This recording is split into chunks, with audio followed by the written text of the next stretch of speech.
Starbucks came out with their updated Chinese expansion plans, and it's quite large.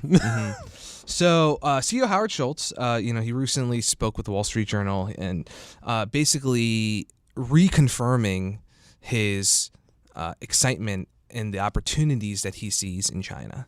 So, on the one hand, right, you have the broad markets really worried about China right now. Right. Manufacturing's down. The stock market's been really tumultuous there. They've had their circuit breaker triggered like 8 times, and now they're just not using it. So, Which I think is a self-fulfilling prophecy, by the way. Like, if the stock market's down 3.5, and you know that there's a 7% circuit breaker, everyone's just going to sell down to the 7%, thinking that it's going to happen anyway. Like, it's a anyway. So, the really volatile stock market, and the thing is, there's only 2,000 Starbucks in China. That's like a recent milestone that they hit. What is there, 10 here? Did you catch that? Keep in mind, the U.S. itself has 12,500 locations. Okay. Yeah. So I was the closest without going over by Price is Right rules. And their growth plan right now is about 500 additional locations in China per year for the next 5 years. So that's 125% store growth in China by 2021. I think the actual target is something, they have 2,000 stores now. The target is ultimately hit like 3,400 locations by 2019 or something along those lines. And just to piggyback on that growth projection is fourth quarter revenue for the China Asia Pacific segment more than doubled year over year to $650 million. And they don't break out China. They don't break out China specifically, but it's when you're looking at that overall segment, exactly. And Euromonitor International had some really interesting data around coffee consumption, for example, that I think supports Schultz's enthusiasm for this opportunity. So China currently consuming about 4.5 billion cups of coffee a year. North America is at 134 billion cups. Oh my god! Okay, so you got to China has 4 times the population. This is a big explosion for them, just because you're going from traditionally like a tea drinking culture, and now coffee's really taking off. And this is a place where where the cups are selling. They're not selling at really reduced prices. We're talking about $5 a cup still for coffee in this market. Big opportunity.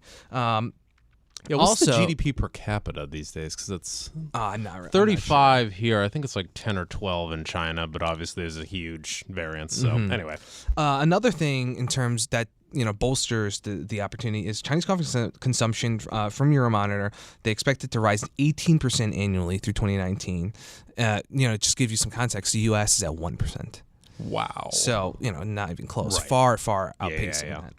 And it's just, I think, looking at this from the perspective of the reputation too that Starbucks has developed in China is really incredible. They've been voted best employer in China for several years running. I was gonna say the way their health insurance benefits, if you work 20 or 30 hours, I think it's 30, or just I would think that their hourly rate and their benefits would be really attractive.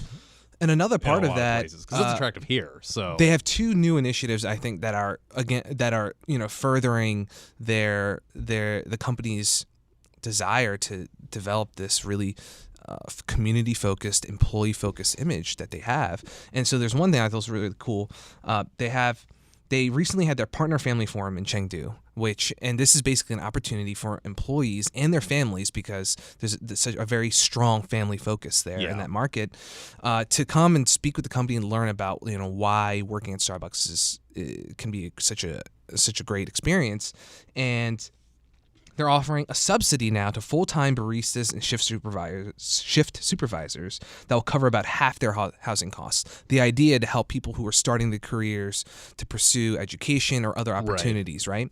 And that helps in fast-booming cities where rents are crazy and all that stuff too. So that includes, and they have about 30,000 employees now. This will cover about a third of them.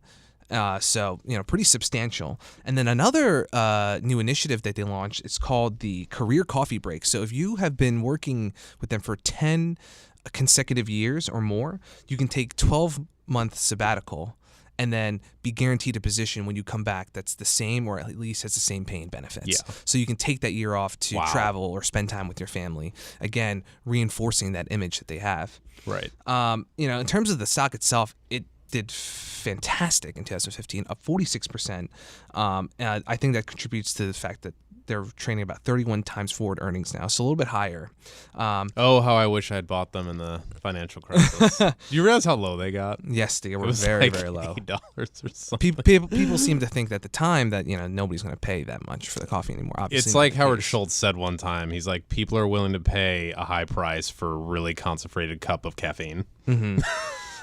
Expected annual growth of 18%, annual earnings growth of 18% over the next 5 years to pay a 1.4% dividend yield. Like, plus, I think this opportunity here with Schultz, in a sense, like doubling down on China, he has proven time and again that he has the vision. They brought him back, and he has been a huge part of, obviously Starbucks' success. And I think that focusing on China, despite the fears that people have, it's the right idea. Awesome. Cool.